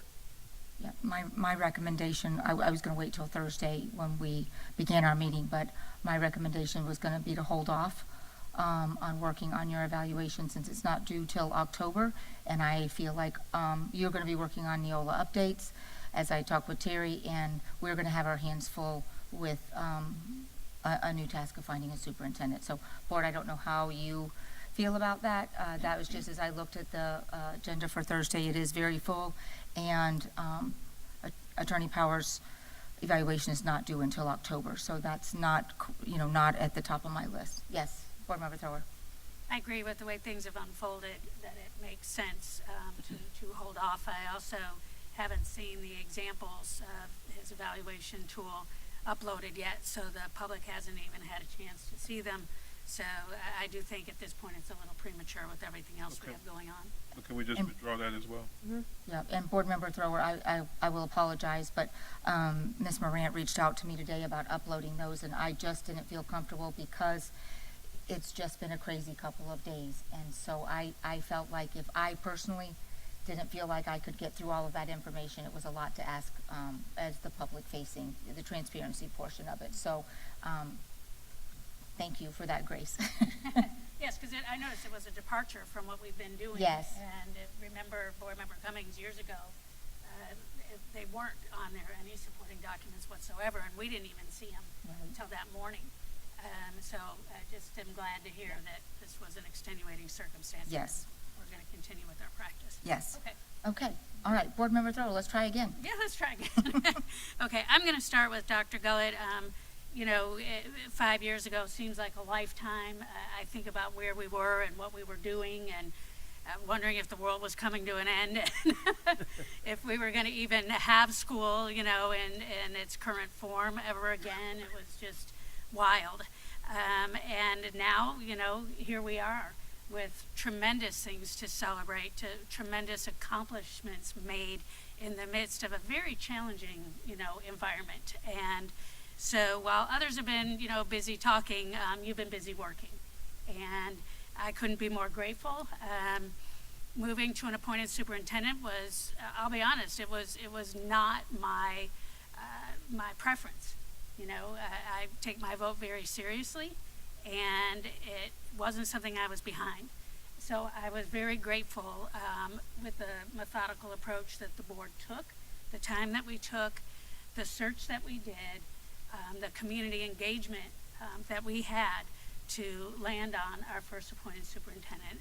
And so I just wanted to say thank you so much. I hope that you will continue with us through July. We're rolling right into testing. We need stability. We've had some other, upending conversations where teachers and principals are wondering if there even is going to be that school next year. So if we could just please calm the waters and keep the focus so that we can take the best care we possibly can of our kids, our family, our community, our employees, and keep our eye on the ball. So looking forward to riding out the storm with you. Thank you. All right. Carson and Chloe, I know you're not here. Chloe, maybe you're listening or you'll look at it later, but I can't believe how fast the time has gone by. And with each student board representative that we have, it's like another level up, and you guys have just been tremendously engaged and amazing, so spot on with your comments. I know you've really made me think and hopefully think better, as a board member with your input and your enthusiasm. I want to make sure we remember to take a picture before you leave. So let's not forget that. It's become tradition. Usually one holds the gavel and you get to be in the seat of honor and go out with a bang. And Chloe, I'm sorry you won't be here to celebrate that, but I know I'll never forget you. So many great things to celebrate. Read Across America at South Ocala Elementary School. I know other schools participate, but again, next level. And I was invited. I think I actually got, not really punked, but it was kind of funny when I walked in. I was like, oh, we combined 2 fifth grade classes and they're all inclusion. And I got to tell you, there was no way you could tell who was who or what was what. The kids were just amazing, including they had a sign language interpreter in there. And I had no idea, what student had hearing difficulty. He was right in there talking with everybody else. And they also have a volunteer in there, and I can't remember her name. I should have written it down. She's been volunteering in that same 5th grade classroom for 12 years. So, ma'am, I'm going to find you with Dr. Gullett's help and bring you here and recognize you, hopefully, and some other volunteers that are just unsung heroes, of the classroom. It was just such a tremendous uplifting experience. And, of course, it never hurts to get handwritten notes from all of the students, and including flags and just really neat things. So that was an awesome day. Also, We the People, this is why you need older people around, because during COVID, Mr. Oswald invited me to breakfast at Wolfie's, and there was a teacher there too, whose name is escaping me at the moment, but they were very concerned about the future of We the People, and because it's so interactive and you had to be around people and next to people, and what was COVID going to do to all that? Well, thank goodness, Dr. Gullett, Dr. Talbot Irving, they had heard of We the People, really supported it, and getting it going at the elementary level. It used to be at the courthouse with older kids, and my first year on the school board, we were down there at the courthouse, and it was just, I was so impressed by it. So I was really, really happy to have all the kids here tonight, and I was talking to them, and one of them said, I think it was a South Ocala group, one of them said, yeah, well, we were somewhere, and they were talking all about the first 10 amendments, but we were like, how about the 14th Amendment? I'm like, you go. And so just the enthusiasm from the kids, and I'm thrilled to have Maplewood and Oakcrest getting ready and gearing up to participate this year. They're both in my district, so just continuing to share and spread the good news of We the People. Thank you to our board of Marion County Association of Realtors. They're a great business partner for Hillcrest School and also for the Grants for Great Ideas. Hillcrest was well represented tonight in the grant awards. And something else that's really cool is that, and now I want to make sure I get this right. There's a teacher that started at Hillcrest, then became a teacher, I think she was a para, then she became a teacher and moved to Fort McCoy in the ag program. Well, since there weren't enough kids that were really able to raise a hog this year for Hillcrest, so Dragon, you got a break. Fort McCoy raised that hog, showed it and everything. I think it went for $10.50 a pound, and all of the proceeds were evenly divided between Hillcrest School and Hillcrest Stirrups and Strides Therapeutic Riding Program. I mean, if that's not a partnership, generosity. It really is generosity and personifies, who we really try to be. So that was just great. Let's see, what else? I attended the Vanguard SAC meeting, and the reason why that's so notable is that it is well attended by multiple parents in addition to school staff, and it is incredible to me what Vanguard High School continues to do to elevate and support all students. One example of that would be school day opportunities to take the SAT for free. They have so many things that they're doing there, recognizing that not all kids are able to come and go and have transportation, so they're doing so many things on campus, including tying in, and you'll love this board because it's our #1 priority, attendance to special events like Grab Bash, prom, things like that. There's a window of time, and they're counting those excused and unexcused absences and holding kids accountable because that's the real world. So I was just really grateful to be there for that the other night. Finally, in the vein of attendance, I had a meeting with Dr. Dunnellon and Ms. Harris and Sherry Loria, our truancy court and attendance advocate. They reviewed the 2 bills on attendance, and right now they're in committee. They haven't moved yet. They're both pretty far apart. So there's not agreement yet, but that doesn't mean that there won't be. And so they had a couple of points to make that I thought were very valid, just for clarity, to make sure that truancy and chronic absenteeism were well delineated, and also principal or designee all the way through the bill, because the principal isn't going to be doing this by themselves. It really is going to be the team and the designees. So they were grateful to be included in the conversation, because they're the ones that are going to be implementing, with the schools. So thank you, Board Member Campbell, for what you continue to do to tie us all together from the legislative level all the way down to truancy court. Hate to have the need for it, but it appears to be necessary. So I think that's all I have for tonight, and with that, I will close my comments. Thank you. All right, thank you. Board, real quick, Ms. Thrower chimed in about taking Attorney Powers' evaluation off Thursday's agenda, but I did not hear from anybody else. So before we make a decision, so I can give Ms. Martinez some guidance, how does the rest of the board feel on that? Dr. James? It's fine with me. I mean, we can address it in the summer when we get some decisions made about the superintendent search. Okay, thank you. Reverend Cummings? Fine. Okay, Dr. Campbell? I'm fine with it. It's already been done. Oh, I mean, perfect. we All right. already Thank you, received Ms. the Martinez. I just, as It had already been done. Nancy was talking, I thought, oh, I didn't get input from other board members. So you might have been nodding, but I just want to make sure that everybody had the opportunity to chime in on that. So thank you so much. Reverend Cummings, board comments? Yes, ma'am. Thank you, Madam Chair. Very good meeting, very quick meeting, and I'm not going to prolong the hour. We started off the meeting with these National Merit Scholars. Truly, that's a great thing. 4 out of 15 came from Marion County. That's truly an accomplishment, and it seems that every year we have some on that list. So that tells you that there are some great things happening here in Marion County with our students. We do want to also thank the Realtors Association for that 21st year or 87th year, whichever one it is, Kevin knows, for them coming back. They can come back every week if they want to and bring a check.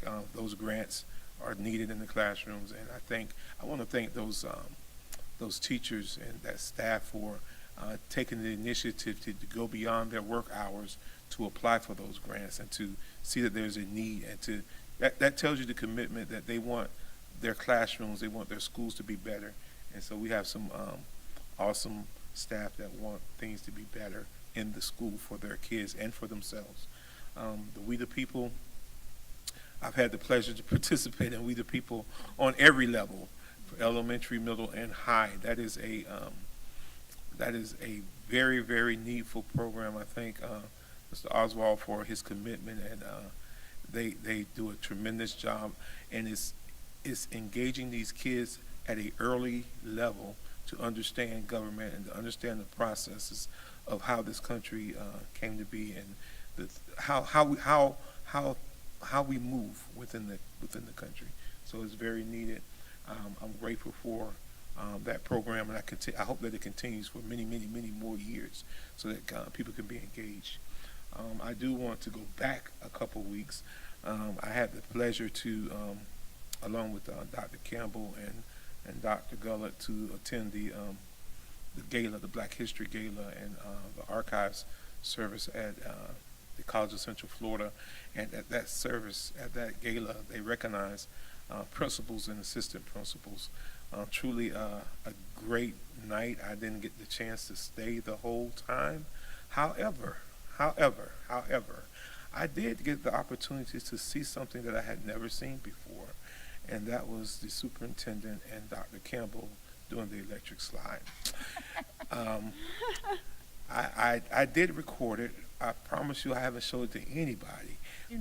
But anytime I Shall want we prepare that for the work session on No. Thursday? I think I need to upload it to board docs. But We were like this. since we've taken her evaluation off, I think we have space to add it to the agenda. But truly, I won't show anybody. Y'all did okay. I love the day. I love the day. Okay, we have this much space. It was a good night, but I thank you guys for being there. But I really want to thank the principals and assistant principals for being what they do every day, and I thank Ms. DeVita Randolph for thinking it not robbery to recognize them at that gala. To Carson and Chloe, you guys have, as the other board members have said, you came onto this dais. You came and it was engaging. It wasn't just to be in the seat, to be seen, or to be on TV, or anything of such. You came with insight, and I appreciate you guys being engaging with the board. I'm sure your parents are proud of you for being students that are thinkers. I'm sure that your principals and your schools are proud of you because they selected you to come represent their schools.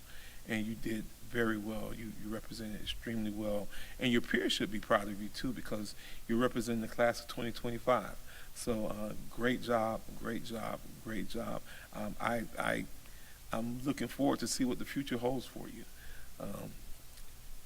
Carson, I'm just saying, you weren't scared to say anything that came to your mind. You just said it, and that's good. That's good. Sometimes you need people in the right places at the right tables to just say it, and not be afraid to say what needs to be said. So I appreciate you, and Chloe as well. She did the same thing. It's almost you guys were on that same wavelength, and just being forthcoming and stating what needed to be said. To our superintendent, finally, I was a part of the process for you coming here. Board member Thoreau and myself, we were on that selection committee. But I want to say this: it wasn't just our decision; it was a community decision. When we go back and look at that entire process, we were in a transition from an elected superintendent to an appointed superintendent. There was a lot of research. There was a lot of things done to make sure that our first appointed superintendent would be someone that would be great for this district, that would be able to come in and help the district to move forward. And then in the middle of the process, COVID happened. And so it threw another wrinkle into it on what we were looking for and what we needed at that time. And so I have to give you high praise because you came into this district during a time where we weren't even in classes. We weren't even in school. And you had to navigate some treacherous waters, and you had to build a team around you and put people in place to make sure that instruction and learning and education continued. And you did a tremendous job of that. I appreciate everything you did for the district and have done and will continue to do until July 11th. As I shared with you yesterday personally, I have nothing but good things to say about you, and I wish you well in wherever God is going to take you on your next pathway. I think our district is better than it was, And this is how I judge things. I judge things is when I go somewhere, I want the place that I'm leaving to be better than it was when I got there. And you can put that on your resume, that Marion County Public Schools is better than it was when you came here. So thank you. Thank you, Reverend Cummings. Dr. James. Thank you. I'll actually start with the superintendent as Reverend Cummings finished. I wanted to thank you for your time and effort in Marion County. Academically, we are in a better place than we were 5 years ago. We are moving in the right direction, and the things happening in our classrooms are wonderful, and we have the right tools for our teachers. And so I'm grateful for the effort that's been given for the last 5 years, and looking forward to what the future will hold as we go through this together as a board and as a community. I want to thank also, what I love, Carson, is the candidness. I like to take a page out of that book myself, and you're going to have broad shoulders if you're going to keep being that candid, but there's a lot of value in speaking from your heart. And so I want to say these student board members have been probably the most participatory that we've had, and it made me think tonight as we were discussing it, there is so much value in student feedback, and I want to encourage our students who maybe are in SGA or in other high school organizations who maybe don't have the opportunity to sit up here, study some board agendas and send us some feedback. I would love to get, oftentimes the only feedback we get is people who are not very pleased with what we're doing, and it's either via email or in person, but it's not from students. And helping every student succeed is our focus. And so I would love to hear from student government organizations, and maybe we can work on that at the high school level and try to engage some of our students providing feedback. If they're interested, I would love to receive that as a board member myself. Over the last 2 weeks, I've gotten to travel all across the district, visiting schools, spending time on campuses. Fort McCoy Career Day. Reddick Collier has a new paddock built by Lake Ware High School's construction students. Fesden's Black History event was wonderful and full of lots of memories. East Marion is in the middle of March Madness, their attendance incentive for the month of March into April. And we will be playing kickball on Friday, the 4th of April. So if anyone is interested, I have first base covered. And I would love to have you come out. We play the winning team, and we may or may not sandbag it and let them win. But it is a really good time, and so I would encourage you to come out even just for the show, because it's a good show. Also was at South Ocala for the reading event.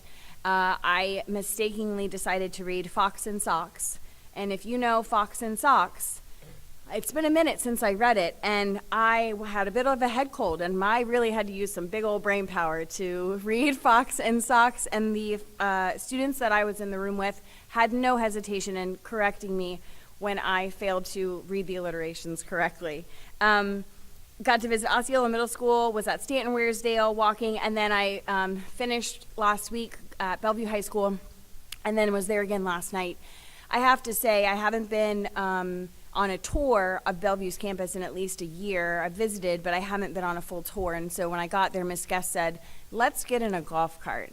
And so the expansion of Portable City, the addition of the portable for toileting, just everything that's going on out there. The athletic facilities continue to grow. They look wonderful for the most part. And so it was wonderful to just take a quick tour and see truly what's going on beyond just the front lobby, and which also looks wonderful. We had that water intrusion about a year ago, and that front lobby is more secure than it's ever been. And so just lots of really awesome stuff. And then last night, I've done capstones probably 5 years. I think I've participated in capstones because obviously when I was an employee there, I worked and did capstones. Last night was the best group of students I have ever had for capstone. They were so prepared. They were so articulate. They had not just pulled it together 2 days ago, which if you've done senior capstones, sometimes you wonder. I made sure to let Ms. Guest and the leaders there know, and the teachers know, the students were really very well prepared, and they're going some to FSU, some to UF. The gentleman sitting next to me works for the Marion County Fire Rescue, and these students, some of them basically had a job interview, and he was talking to them afterwards about job placement. So it was really really awesome and productive time, so I enjoyed it. I just wanted to give Attorney Blackman a shout out. Lots of staff have been sharing how helpful you have been, Attorney Blackman, and so I wanted to just give that compliment to you. The principals have shared some struggles they've been having, and they have name-dropped you on multiple occasions, sharing your help and how it has guided them. So I wanted to make sure I shared that compliment with you publicly. And then finally, I just have something prepared I want to read. So on Friday, I had the pleasure of traveling to Tallahassee again, this time to the District Court of Appeals. For months now, I've quietly been dealing with an ethics complaint filed by my coworker, Board Member Thrower. After a brief testimony from the advocate and myself, the commission found me to have no probable cause for the 2 actions that I was accused of. And in fact, one commissioner went as far as to apologize to me for the ridiculousness that I've been through. For more than 24 months, individuals have tried to paint me as the villain, when all I've tried to do is get rid of the bureaucracy and be fiscally responsible. And now, some want to blame me for being over budget on high school CCC. I'd like to briefly go back to a few current projects and see where our budgetary crisis has truly originated. Osceola Middle School wing was advertised in the RFQ as costing $6 million for building and site work. The max GMP, which the board approved in May of 2024, was $9.8 million, plus we've paid another contractor $232,000 for the demo, totaling $10 million. That's 68% over budget.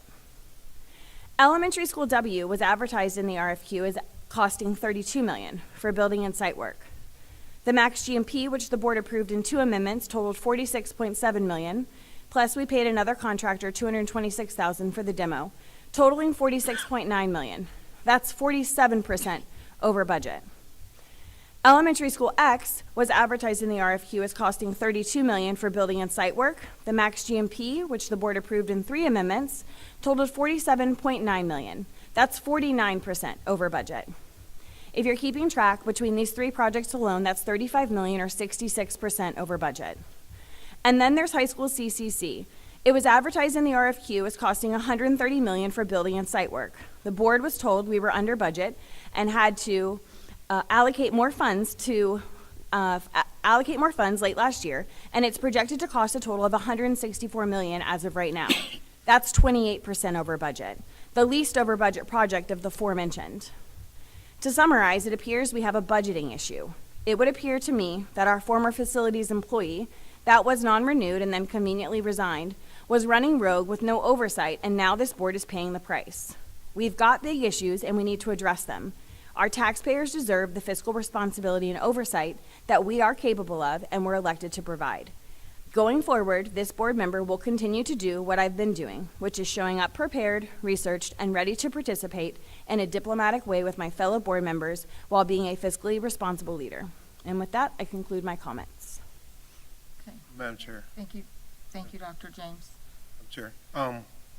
One thing I forgot to mention in my comments, from March 5th to March 14th, we need this right now.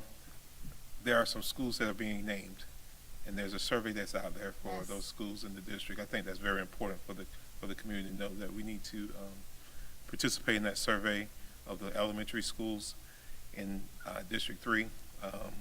The survey closes on this Friday, the 14th.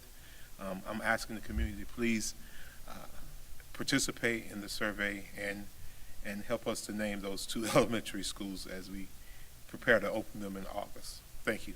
And if you're looking for that information, I believe it is on the front page of Marion County website, so it's not difficult to find.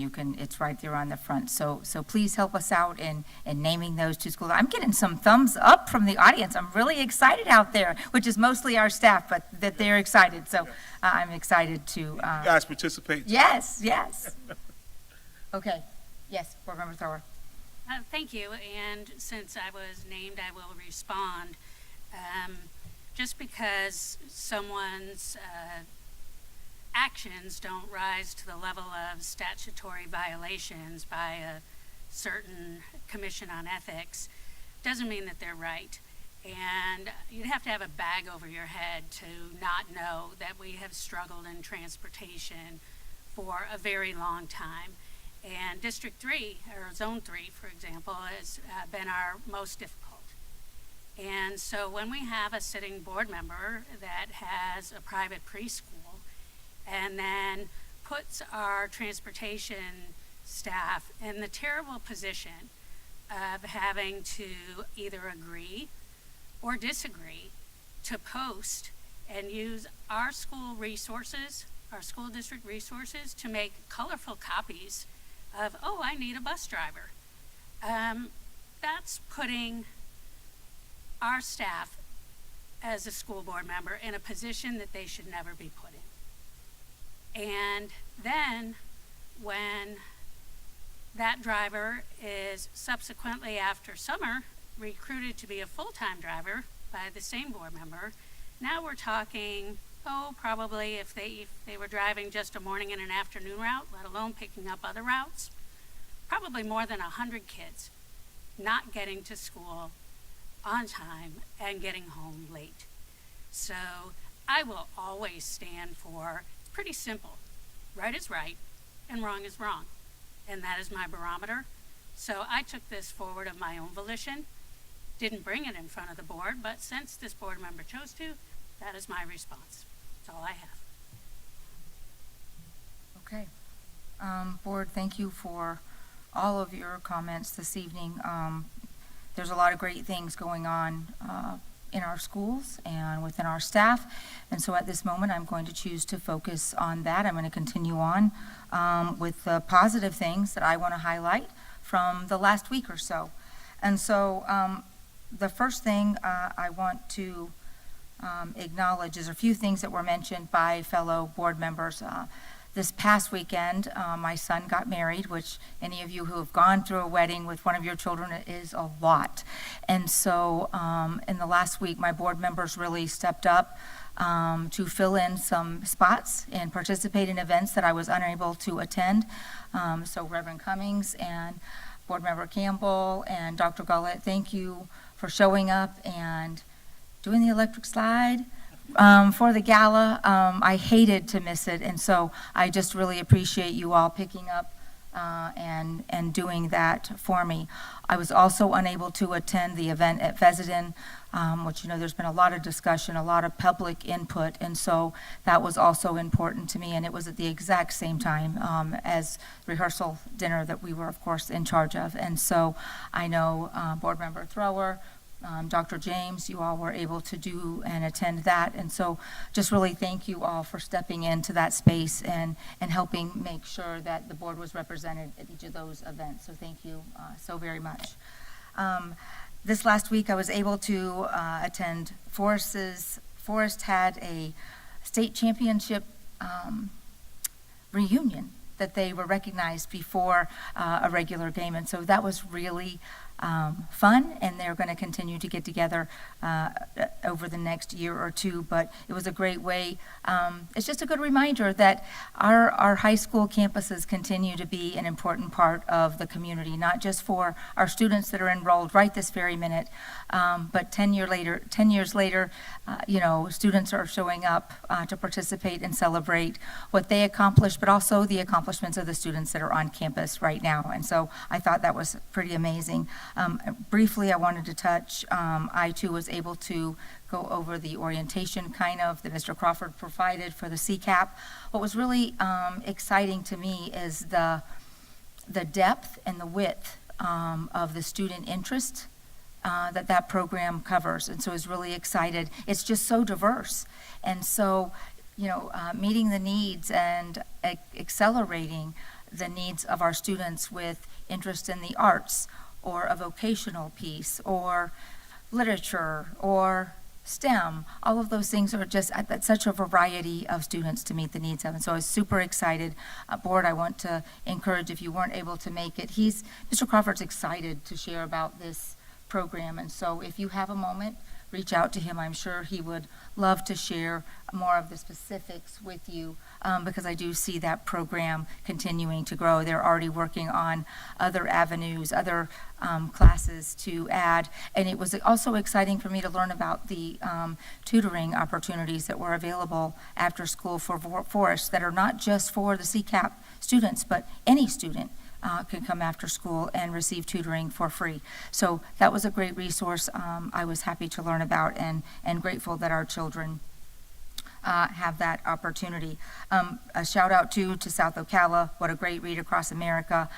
They do it really well. It's so organized, and when you walk up to the school, you can feel that it is a celebration. It's a celebration of reading. And so just want to give all of those at South Ocala a shout out for the work that goes into preparing an event like that on top of all the curriculum needs that they have every single day. So very excited about that.